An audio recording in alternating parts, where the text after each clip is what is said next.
as well, and then the connection.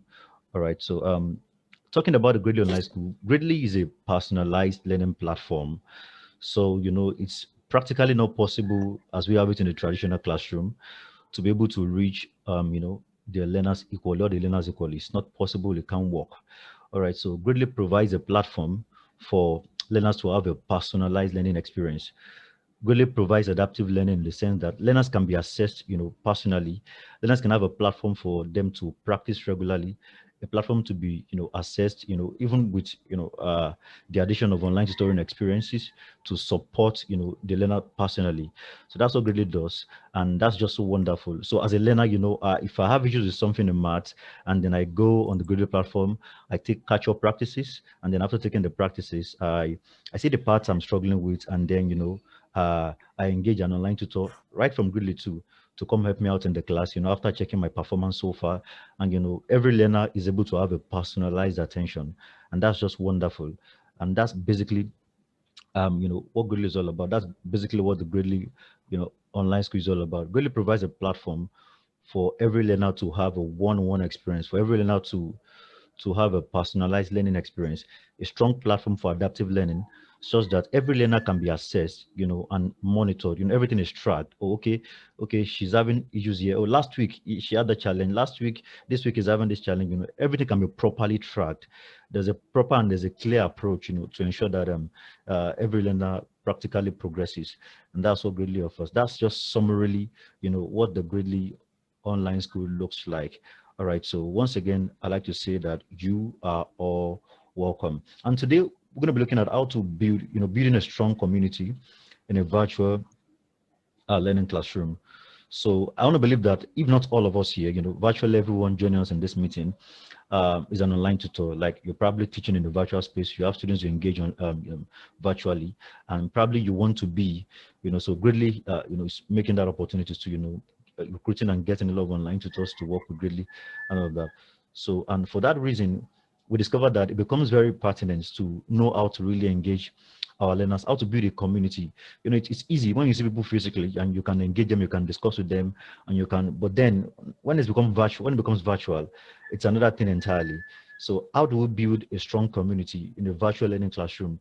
How does it become possible that people you cannot see, you don't get to see them, and then you still, connect, you still have a strong connection with them, despite the fact that it's virtual, you cannot see them. How do you achieve that? When you see them physically, it's possible. You touch them, you greet. You can easily feel the fact that they are with you, and you can do it. But when they are not with you now, how does that happen? How does it become a lot of one of the major challenges that comes with virtual learning is engaging learners. And so and that is why this Hangout is geared towards having really tackling this. So we're going to be discussing, we're going to be rubbing minds together, sharing and learning on this particular topic. So Deborah is here, and Deborah is going to be sharing a lot of things with us too. Deborah, can you hear me? Yeah, I can. Okay, Can you good, hear good, me? good. Yeah, very well. I can hear you. Okay, so in a moment you're gonna be Okay. coming. You're gonna be coming up, and so for everyone that is here, Okay. I want you to just sit back, relax, and we have the Zoom chat room. As we move on, if there's anything you have a question or you want to share your thoughts about anything, feel free, please. It doesn't even have to be a question. Probably there's something that just resonates with you. You want to say, oh, that's true. That just feel free to use the Zoom chat room. Drop your ideas, drop your thoughts, drop your questions, and then we're going to be relating together and rubbing minds together on that premise. All right. So once again, you're welcome, and I want to believe that by the end of this session, this hangout, you will have been more empowered. You will understand better how to engage your learners. In the virtual space, you will understand better how to build a strong community in a virtual learning classroom. That's what that's the essence of this hangout, and I believe that everyone will get to that point, even as we have a nice time together. So once again, if you're just joining us, you're welcome. We're glad to have you here. All right, so you can mute your you actually don't need to turn on your video. You don't need to turn on your video since you're not presenting. You can just turn off your video and your audio. Thank you so much.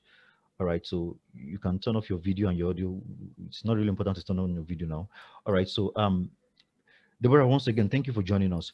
Okay, so Yeah, there's of something course. I want to be looking at now. Um, I want to quickly be getting into the importance of building a virtual classroom community. And so for the next 5 minutes, we want you to just, take us into that. Why do you think it's important now to build a strong virtual classroom community? Why do you think that's very important? Over to you, Deborah. All right. Thank you so much for that, all of that information. Thank you so much for telling us about Gradely. Excited to learn more about you guys. Hey everyone, I'm Deborah. I'm Deborah Osomo, and I am the teacher coaching program setup that is basically there to coach you through your teaching career. So we talk about issues like classroom management, for example, or classroom things that have to do with developing your career as a teacher. So thank you so much, Gradely, for inviting me into this Hangout. It's going to be a fun session. So we're just going to dive deep into the topic of the program, I guess. And I kind of made a little slide type of thing just to make it easier for everyone. Is that okay if I can project that? Yes, you can. It's okay. So you have the permission to do that. Okay. Yeah. Okay. All right. So I'm just going to share my screen really quickly. And hopefully everybody can see what I'm doing. Okay, awesome. All right, so building a classroom community, more importantly, in a virtual classroom, is very, very important. But before we even get to why it's important or how to do it and all of that information, let's talk a little bit about what it is exactly. Building a classroom community, and this phrase just comes to mind when you're thinking about a classroom community. You're thinking to build an effective classroom community. You need to understand what it is and what it represents. So in order to do that, you have to know exactly what it is, like I said before. And a classroom community is the atmosphere, or should I say the culture of your classroom. Basically, it's the way students feel, when they walk into your classroom. It's the way that you interact with your students. It can represent so many things. It's the rules of communication and behavior that you set as a tone in your classroom. And this does not only apply to a physical classroom, this also applies to a virtual classroom. And it is very possible to initiate such things in a virtual learning space. Sorry, if you could not draw on the screen, that would be great. I'm not sure how I can um, do that, but let's try not to draw on the screen. Yeah, sorry Thanks. about that, Deborah. It's also how you communicate with students. Oh, no problem. It's how you communicate. Most important part of it is how you communicate with students and how they communicate with you, and also how they communicate with each other. That's the entirety of classroom community. And all of that impacts the way that your students learn. It impacts the way that you deliver the information that you're giving them. Very, very important to keep in mind. Let me move this screen a little bit. Sorry. And then it's the general attitude of learning within your classroom space. It's the general attitude that students get and perceive from you about growing, in their academic ventures, and even outside of academics, for example, whatever they're dreaming about being or doing in the future. It's all about that general attitude towards all of that information. So building a classroom community does not only affect the academics of a student, it affects their social life, it affects their behavior, it affects their own perception of their growth and their development as a person. And most importantly, it affects your communication with them. So now that you know what a classroom community is, if you can now easily transition into knowing why it's so important. And so this phrase also comes to mind. Healthy communication breaks down barriers and builds bridges. It's basically that entire phrase. And if you want to break down that phrase into smaller bites, into understanding why this is important, um, it makes the process of building good teacher-student relationships easier. Okay, you're better able to get to know your students on a good term. You're better able to allow your students to get to know you, not too much about you, but do get to know you. You create that environment and that space where students feel comfortable around you. It also provides a safe space for learning, especially for kids who struggle with thinking whether they are smart or whether they're good enough. If you provide a classroom community that encourages, that basically shouts out encouragement at every turn and nick and corner of it, maybe the way that you teach, maybe the way that you initiate communication with your students, maybe the way that you um, inspire your students to talk with each other and to learn. It provides a safe space for students to decide that they want to grow. Hi, hello, welcome to the group. If you don't mind, could you turn off your microphone so that we don't have any distractions? Thank you so much. So it's also important because it can build good social and academic habits. When you have a classroom community or culture that is encouraging, you'll be surprised how it positively impacts the way that your students learn, the way that they think about education, for example. They no longer think of it as this big bad guy or this big bad wolf. You know, they are able to see it as something else, as a way to develop themselves, as a way to get to the goal that they see that they want to achieve. Even if that goal may be winning the spelling bee, or maybe that goal is getting an A+ in English for the very first time, you know, whatever that goal is, it helps them to chase after that goal when you are able to build that classroom community. It makes it easier to identify problems, whether the problems are social or academic. And this is for you, the teacher. It makes it easier for you to notice when a student isn't really growing academically, and not just through the numbers or the data or anything like that. But you get to sense a deeper version of what the problem is. Maybe this student has been feeling depressed for the past few weeks, and you're able to notice that because you have an environment, a culture that allows your students to be open, that allows your students to communicate freely with you, that allows them to know that they can depend on you, you know? So it also builds trust, like I said before, trust between you and your students, trust between students.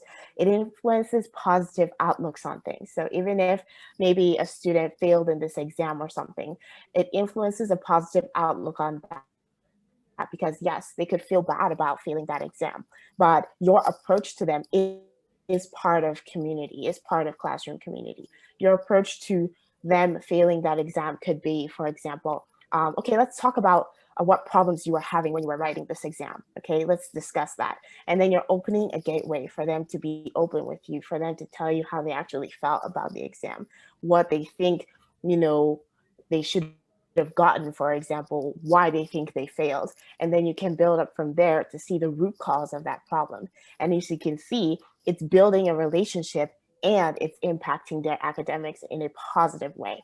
And lastly, it inspires growth as well. And so your students are not only inspired to succeed in your classroom, they're inspired to succeed outside of your classroom. That is the biggest goal of classroom community, of building classroom community. And that's why it's so important. And like I said before, it's really not about the data. Yes, the academic data is important, but classroom community impacts so much more than that. And having that understanding will help you to have a clear vision, basically, of where you want your students to get to and how you're going to help them get there. Okay, and last but not least, I can't see the last one because my screen is being covered. But there is a last point there, and I hope that you can see it and understand that classroom community is so much more deeper than academics. So I guess we're not going into this question just yet. And Yes, you so can, should please. Yeah, I yeah, you can. send You it can. back Please to go you ahead. guys? Yeah, you can. I can go ahead. Maybe you Okay. can. Yeah, yeah. All right. Let me look for how to. Okay, fantastic. I learned how to minimize this thing. Perfect. Okay, so let me just go back to talking about the last point. Yes, it includes parents in the whole learning process. This is super important. When you provide a classroom community that um, basically builds encouragement, builds positive reinforcement, builds a clear communication between you and your students and between themselves, you're able to include parents into your classroom, into the academics in a much smoother way. So it's not just you talking data with them all the time. It's not just once or twice a year you get to meet them. You build a relationship with the parents in a way that you and the parents are working together to help the students. So this is why the entirety of classroom community is super important.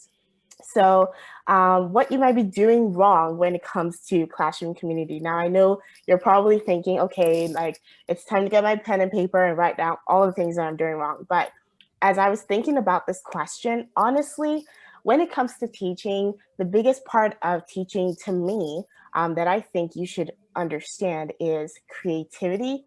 And what comes with creativity is also what you think about the position.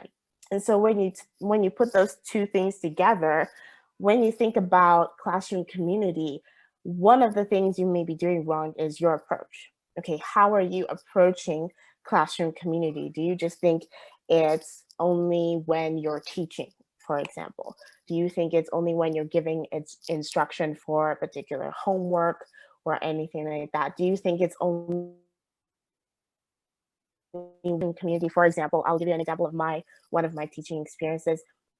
The way I built a classroom community for a fifth grade class that I taught was I made them pursue a common goal. Okay, I made them pursue a common goal to get something. And in order for them to do that, they had to work together. They had to decide together as a group that they were going to behave themselves in a particular manner while they were in my classroom. They were going to do their best to be active or proactive as we are learning, as we are going through the course or anything like that. They had to make sure that they put their best foot forward when they did their homework or classroom activities. And when you're talking about best foot forward as a teacher, you know when a student is trying their best. You would know. And so it's all about changing the mindset. And so as they worked together as a group, they were able to achieve that classroom goal, and then they were able to get the prize that was promised for them. So basically, it really just comes down to your approach. What is your approach to building a classroom community for your students? You have to think about where you are. You have to think about the type of students that you have in your classroom, the majority of them. What backgrounds are they coming from? All of that information so that you can think about the best approach to use. And another thing is not being yourself. The biggest thing that children can notice, honestly, is when you are not being yourself. As a teacher, you have to learn to embrace your own personality within the classroom. If you're trying too hard to be someone else, your students will notice that and they will not follow you. If you're trying too hard to just look cool or just be something completely different than who you actually are, your students would notice that in a heartbeat. And trust me, that will mess with your classroom community. They will think you're not being genuine with them. And once they think that, the trust level gets a nosedive. And so it's very important to be yourself. Giving up too easily. That's another big thing that a lot of teachers do or might be doing wrong is you're giving up too easily. Maybe you started something to try to build a classroom community, but it didn't work for a week. And so you think, oh my goodness, this is not working. Well, continue at it. Track the progress if there's any progress at all. If it was the fact that you did it for a whole week and nothing happened, still continue with it. Continue with it for a whole month and track the progress. If there is no progress at all, then you know for sure that that is not working. But don't give up too easy. Don't let go. Okay, just continue at it.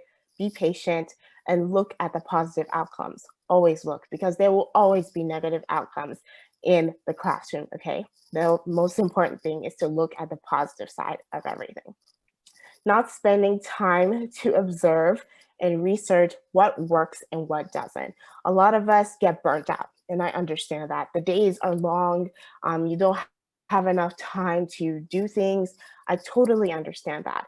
But it also takes willpower. And as a teacher, if you know you have a problem, especially if it's building classroom community, it's something that you need to take to be able to be proactive in fixing. So even if you have Saturday activity ideas in first grade and check YouTube, check what other teachers are doing, check what people have researched and said and done that has made a difference for a lot of people and for their classrooms and has made a positive difference, especially when it comes to virtual learning. A lot of people are sharing their information. They're sharing their experiences on social media. They're sharing their experiences on their blogs. They're sharing their experiences everywhere, and it's free. Okay? This information is free. You don't have to pay for most of it. So, really, it just boils down to taking that initiative to say, okay, I'm in kindergarten, I'm a kindergarten teacher. What do I think kindergartners need when it comes to community building? What teacher has had a successful outcome? What are they doing? What do they have that I also have that I can implement? It's all about willpower. And then the next one is not caring enough, or maybe you're not understanding what it means or the importance of building a classroom community, or maybe you just haven't taken the time to actually learn what it is. But now that you're here, you're actually doing that, so we can cross that one out. But another big one is you need to care. You need to care about your classroom community, because it's not just about social butterflies and icebreaker activities and games and things like that. It's about building a community where students feel loved and cared for, and most importantly, they feel like they can depend on you, they are supported, and they can rise above whatever situation they're in, especially when it comes to this COVID situation. A lot of students are looking for a getaway. A lot of students are looking for a positive outcome, or something to look forward to. This is an opportunity to make your classroom that space where they can come and they can feel like they can do anything. All right. Um, yeah. So uh, I think, should I go on into community building ideas, or should we stop here and just discuss for a little bit? Yes, exactly. We need to discuss now. Thank you so much, Deborah. We need Yes. to discuss now. Awesome. All right. That's been so Yeah. powerful. Yeah. Thank you so much for the insight. Thank you for sharing all of those points. All right. Thank you so much. All right. So, Yeah, of course. hi everyone. We're still together, and so at this point, what we want to do is to hear from you. Yeah, so this is actually an hangout. So Deborah has been able to like open her eyes to see a lot of things that has to do with building a classroom community, what it entails, what it's all about, and what you might be doing wrong as a teacher, what you might not be doing. And so now it's time for us to hear from you. So you've been teaching online. What are the challenges you've been experiencing? Like you've experienced, you were taking a class and something happened and you're like stuck. So teachers have different kind of challenges when it comes to virtual teaching. So this is a good time for you to share it. Let's discuss together. Let's rub minds. What are the challenges or on this same topic, what are the things you probably have an idea, there's something you want to share something about this same thing we're discussing, talking about you teaching uh online, because that's the major essence of this meeting. That's what we want to be tackling, how you can really create a community, engage your learners. They can connect with you, you can connect with them, just like you have been saying. And it's also results to their their increased academic performance, and being inspired to also do it to even beyond the classes. All right, so feel free. So this I would do it so that we can have a clear, because we're recording this meeting. So I know for some of you, probably your background is not so good. You can use the Zoom chat room, but if you know that you have a good background, you can unmute your audio and you can go ahead and ask your question or share your thoughts. All right, so please, the floor is open now. Also make sure you turn off your video. Thank you.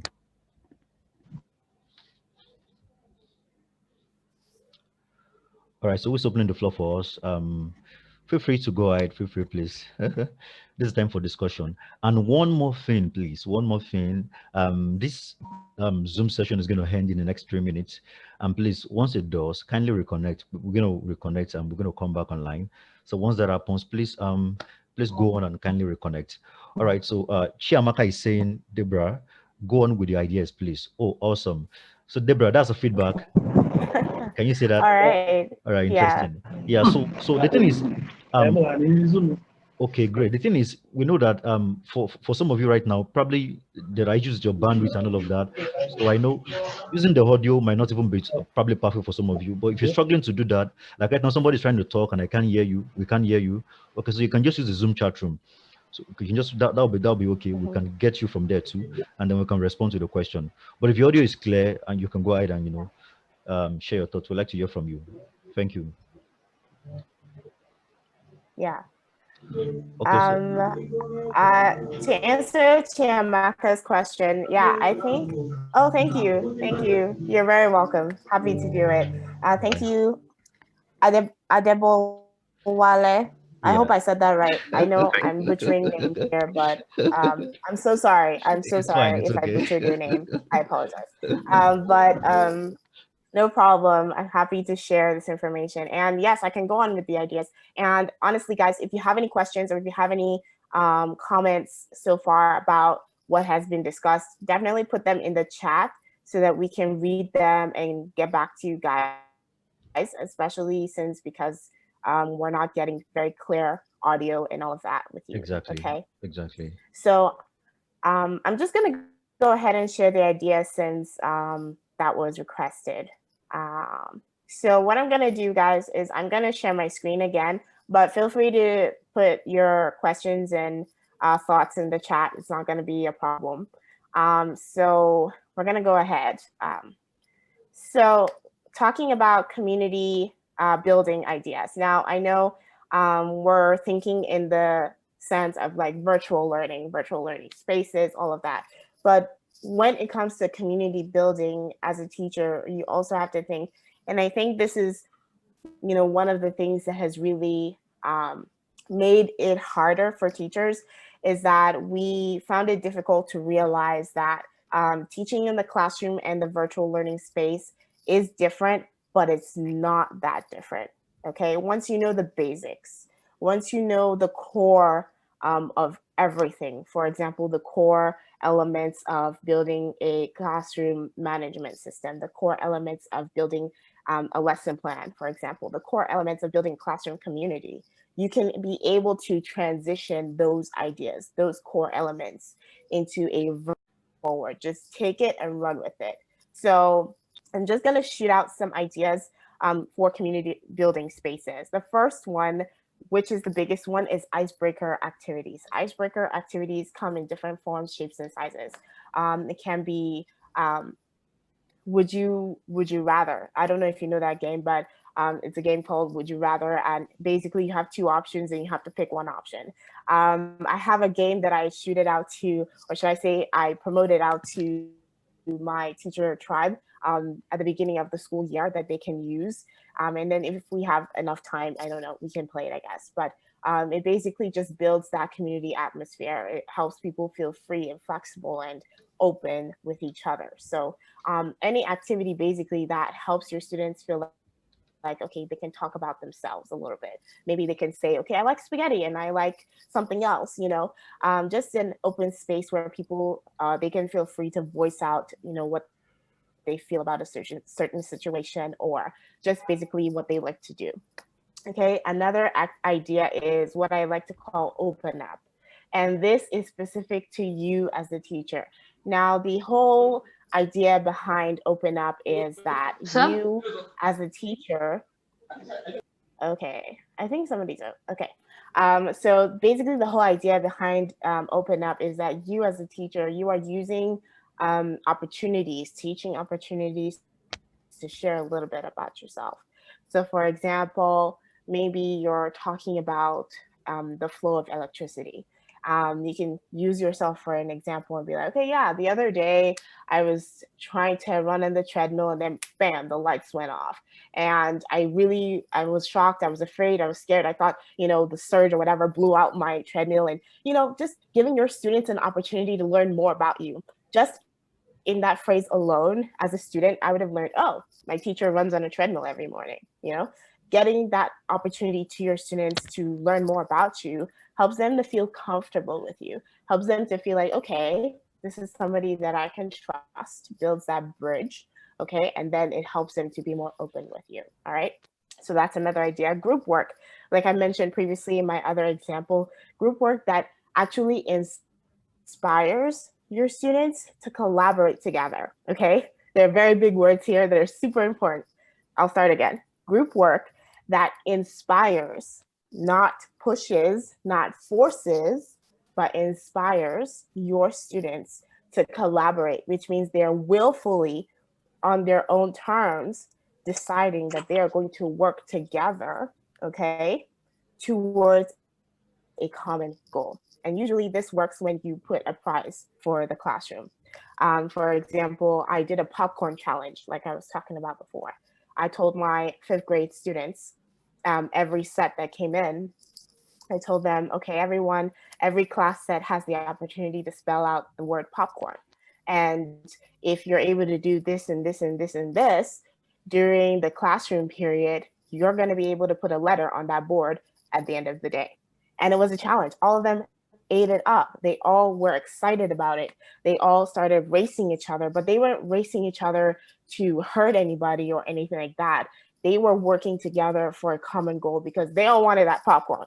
But at the end of the day, aside from the popcorn, as they continue to practice working together, I think at the end, not even I think, but like at the end of the day, as they continue to work together, they actually enjoyed working together a lot more than they looked forward to the popcorn.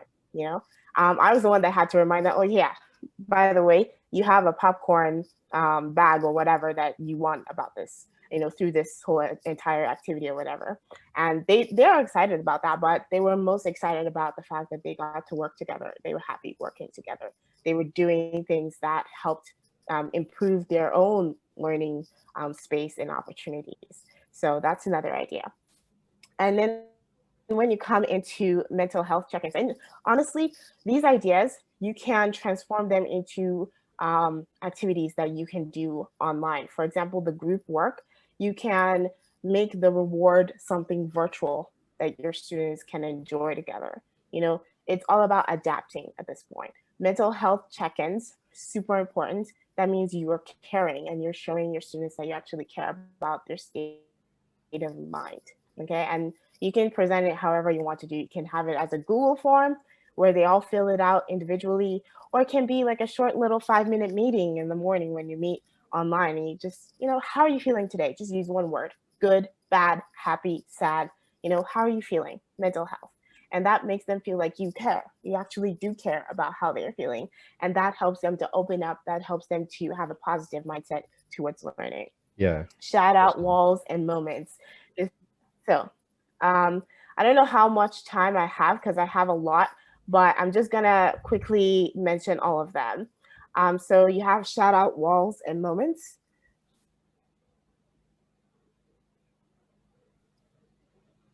Sorry, excuse me. So you have shout out walls and moments. You have positivity and kindness club.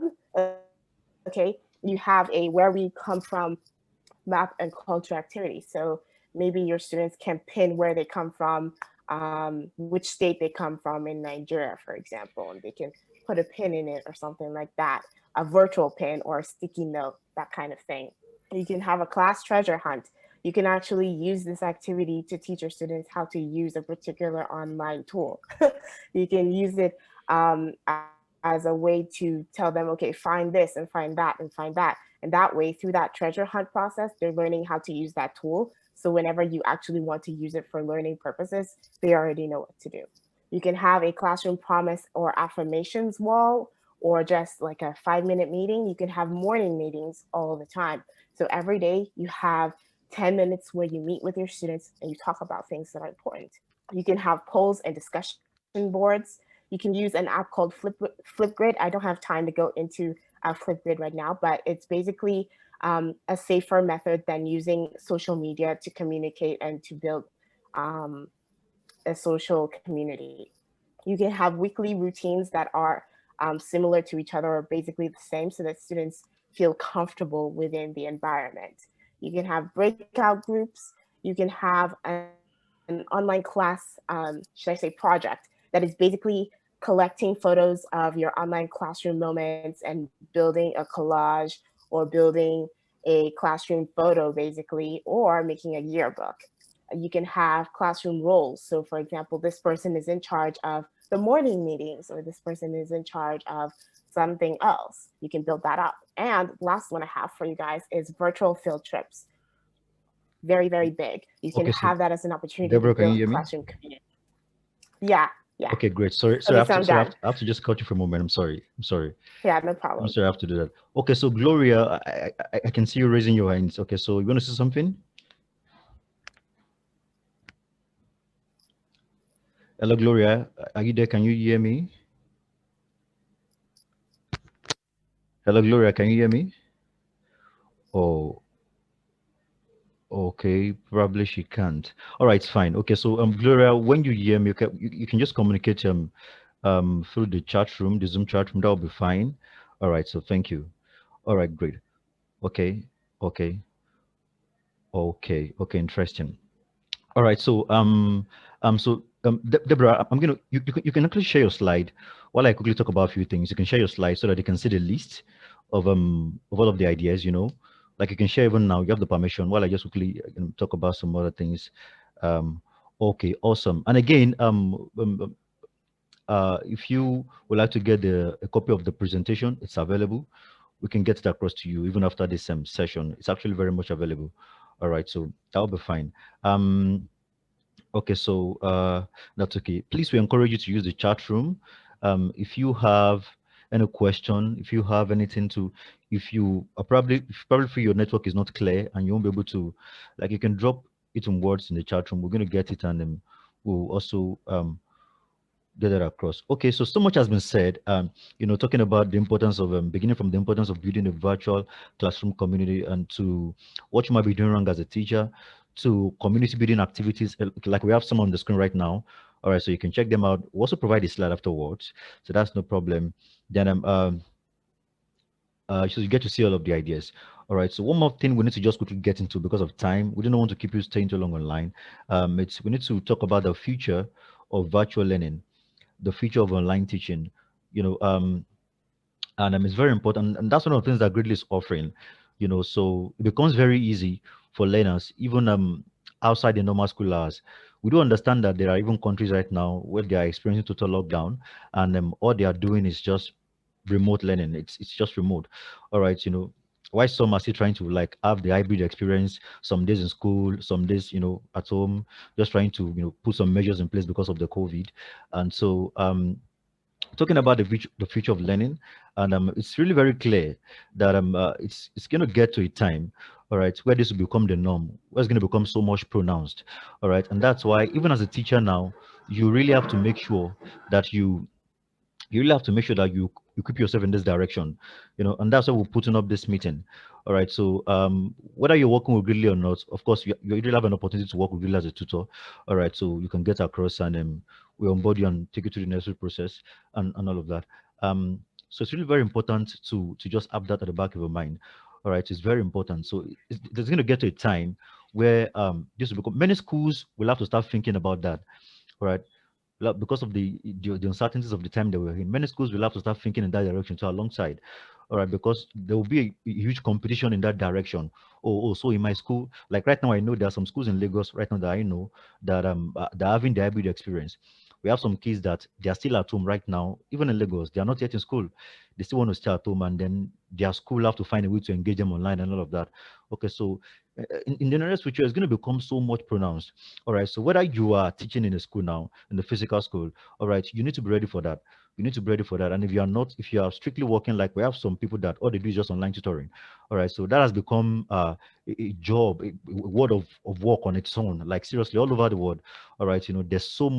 There's a massive influx into that that has become a major, it has become a full-time job for some persons. All right. So like me, I don't work in a school and all of that. So it's just like that. All right, so we need to be prepared for that. In this part of the world, some time ago, I met a professor on LinkedIn, and was saying that in this part of the world that we have still not accepted that fact that remote learning is something that is real and can be effective and can work. All right, so if you're a teacher on this platform and you haven't accepted that fact, you need to, and the future of learning is really going to get to a time where that will become the norm.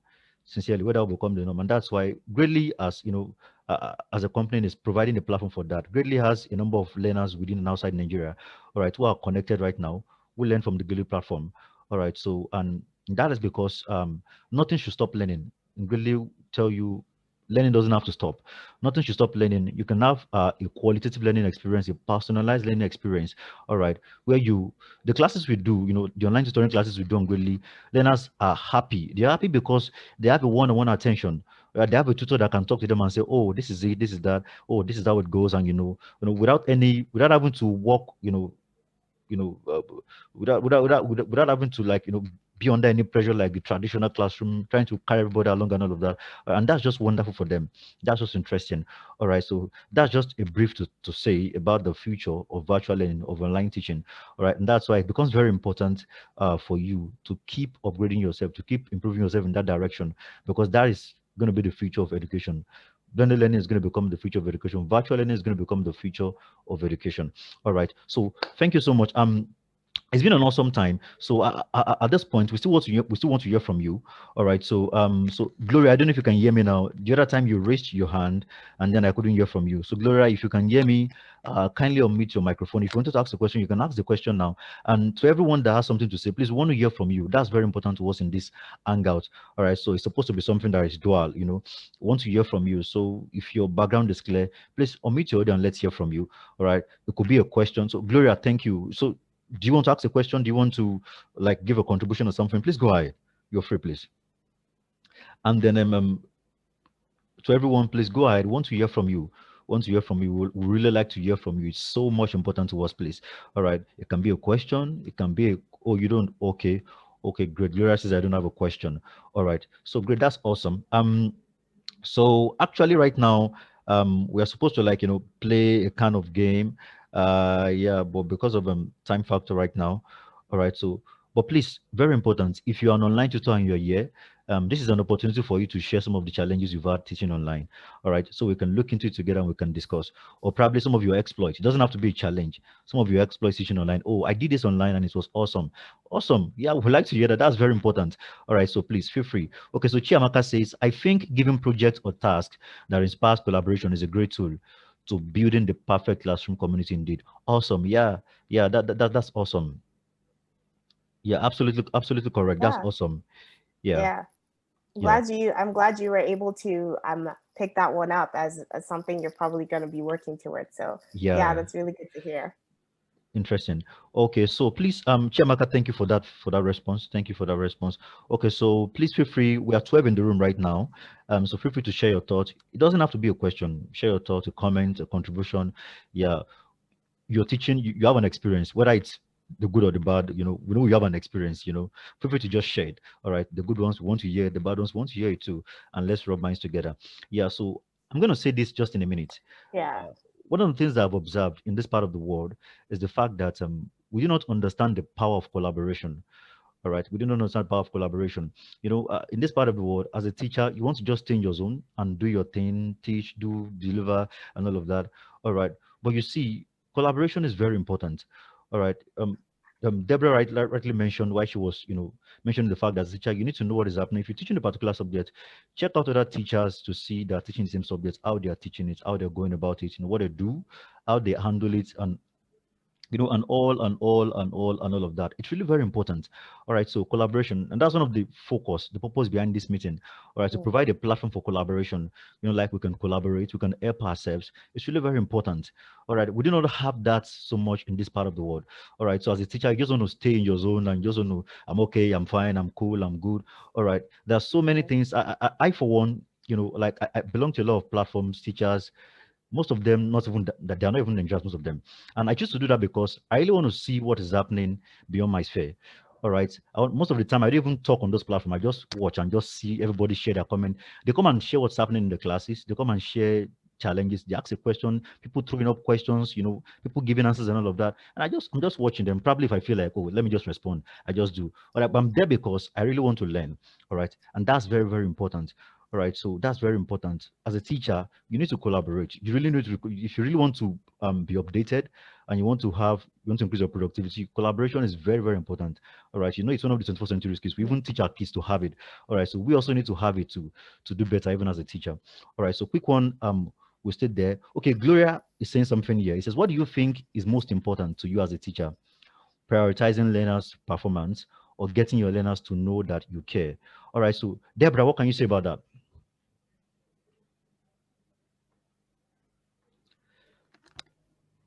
All right. Deborah, can you see the question? Honestly, think if you have both of them on the same level. To be honest, they work hand in hand. I don't know if you're hearing me properly. Yes, yes, Yes. very well. Can I you can hear hear you me? properly. Yeah, I Can can. you Yeah, guys hear I me? can. Yeah, very well, very well, very well, Can you guys hear me? very well. We can hear Okay, you very well. Yeah. awesome. All right. So as I was saying, hand with So, each other. Deborah, did you get a question? Prioritizing one above the Great. other doesn't help anybody in any situation. Okay, so having one be prioritized above the other doesn't help your students and doesn't help you. So being able to balance both of them, being able to prioritize their performance, or should I say, being able to fuse both goals together to say, okay, if you establish a community that is targeted towards building performance through the way that you show you care, for example, having that as the motto can be a way for you to kill two birds with one stone in a paraphrase or something like that. But Awesome. honestly, in hand, they don't necessarily work aside from each other or something like that. But even if you are focused on data, still showing students that you care, it increases their chances of doing their best, of doing their utmost best, because they see that you believe in them. And regardless of what you think, honestly, that faith, it pushes them farther than you think. And so honestly, it works hand in hand. Awesome. Awesome. Thank you so much. Thank you so much, Deborah, for that. Thank you for that. Thank you for that insight. Okay, great. Yeah. So there has to be a balance between both factors. There has to be a balance. So we have another question here. It says, what are the things one can inculcate to aid and promote effective virtual learning? Okay, so I think Deborah already responded to that question by dropping the slides. All right, so we don't need to go through that again. Okay, so if you check the slide, you see a list of those things that can be done that you can do. Activities that aids community building virtually that helps you to achieve that. Okay. Yeah, so Deborah, thank you so much for attaching the presentation. Thank you. So right from there, you can download it and you can have access to the presentation. All right, so I think that answers that question. All right, so if you have another question, please, we want to hear from you. If you have a comment, if you have an addition, if you have a contribution, this is very, very important. All right, so we need to have a platform like this as teachers where we come together, where we rub minds, where we discuss our challenges, where we try to see how we can help one another. It's very important. This is one of the things that is killing us, in this part of the world in our education sector. All right, so because we don't interact, because we don't collaborate, and it's not helping us a lot. Okay. Tolu Lokwe says, uh, okay, so Gloria says, do you think it's important for learners to make decisions and be involved in curriculum planning? All right, that's a question. And Tolu Lokwe again here says, it's my second session here with you, and I feel really okay. Um, okay, great, great, great. All right, I wish to know more. All right, thank you for that contribution. Thank you for that feedback. All right, we appreciate that. So let's get into Gloria's question. It says, do you think it's important for learners to make decisions and be involved in curriculum planning? Deborah, what do you have to say about this? Okay, you're muted. Deborah, you're muted.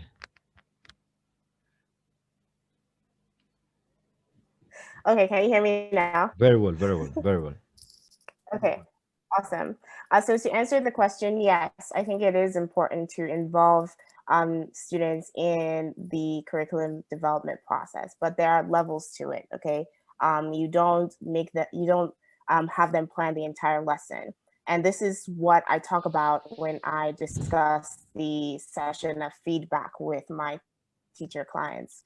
It's a whole thing on feedback, and it goes deeper into that. But basically, the idea behind that is feedback. The way that you get students to contribute to lesson planning is feedback. You open up opportunities for them to tell you how the lesson went, what they felt about the lesson. You can even go as far as to picking a very simple lesson day, maybe something that is not too difficult, not too hard, and have them plan it. Have them, give you ideas on what they would like to do during that lesson, to help inspire them, to help motivate them to see how they would want to learn. So yes, it is very important to include students. But like I said before, there are levels to it, there are limits to it, and you don't do it all the time. But you do try your best to get feedback from them that Awesome. is Awesome. implemented in how you teach. Yeah. Awesome, awesome. Thank you so much. Thank you so much. All right. So, feedback. Very important. All right. And also, it's really important to know that 21st century learning environment is such that has to be learner centered, and so for that reason, when you are in a class as a teacher, you need to be very sensitive. It's all about the learner. Very important. All right. It's really very important to really be very sensitive to what you're saying, to what they're thinking, to Mhm. really get to hear from them. All right. So, in fact, as a teacher, you shouldn't do more of the talking in the classroom. You shouldn't do more of, you should come to a point in the class where your learners are at the center of their own learning activities. And when you get them to that point, all right, where they can, be at the center of the learning, then you are sure that truly you have involved them in the learning process. And when they're involved, you can be sure that it's something that stays with them. It's an experience that doesn't leave them at any time. All right. So, and just to, add to what Deborah said now about the show feedback. All right, so it's very important because I see that a lot of teachers are today are just concerned about their delivery. Let me just get into the class. I have learning objectives to achieve. Let me just get my learning objectives done. Let me just put the notes and let them just have it and everything. No, you need to calm down. Like we say in this, you need to be calming down. You need to really understand. There are times you have to just be very dynamic and be very sure that the learners you have, either in the virtual space or physically, all right, are really getting what you're saying. You really need to be very Mhm. sure that whatever it is you're doing at every instant, all right, is really resonates with them, and then they are saying something. All right. So most of the time, I use this word in my online classes. What do you think? What do you think? I'm not saying that because I don't know what to do. I'm saying that Mhm. because I really want to like engage my learner. Then I also want to hear him or her.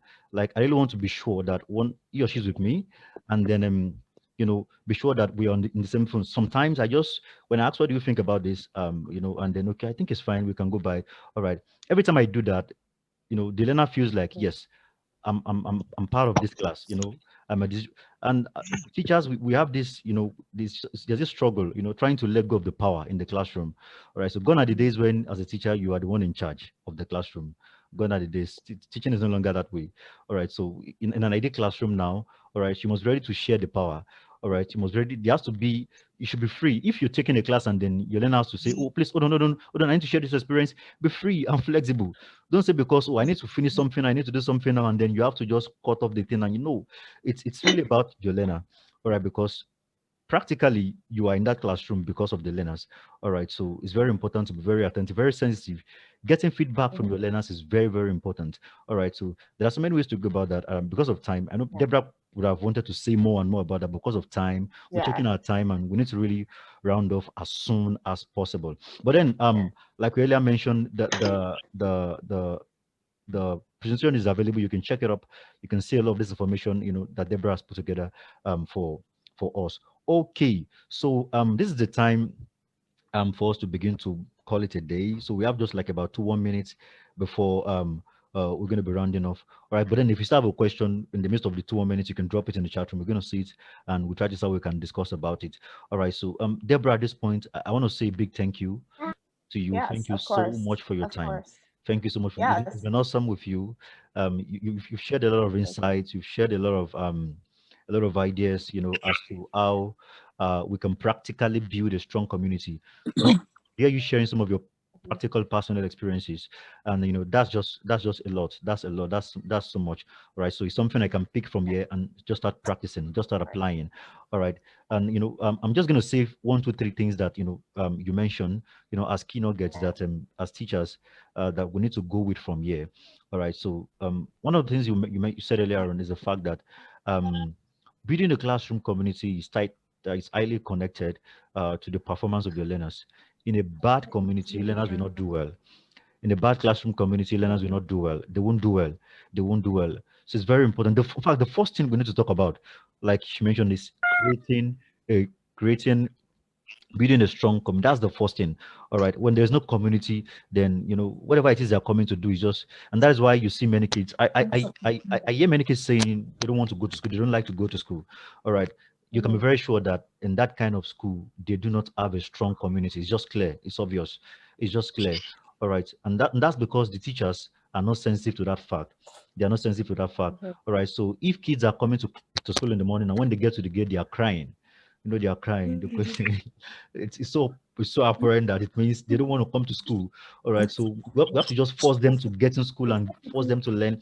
It simply indicates that as a teacher, you have not been able to build a strong community. All right, learners should be happy to say I'm going to school. Like they should be excited. All right, when they are not excited, I wonder how they are going to learn. I wonder how they are going to.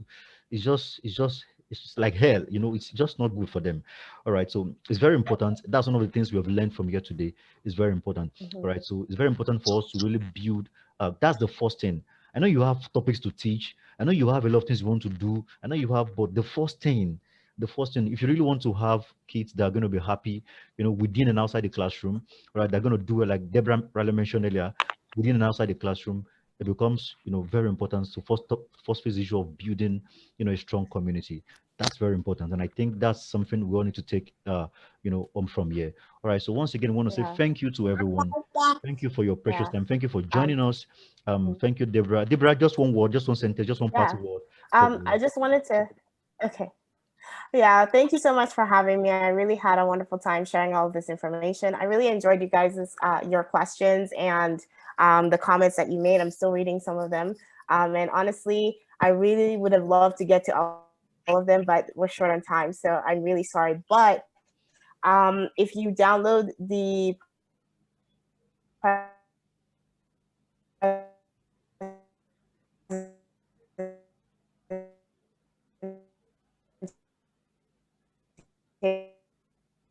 presentation that I can send me whatever questions also there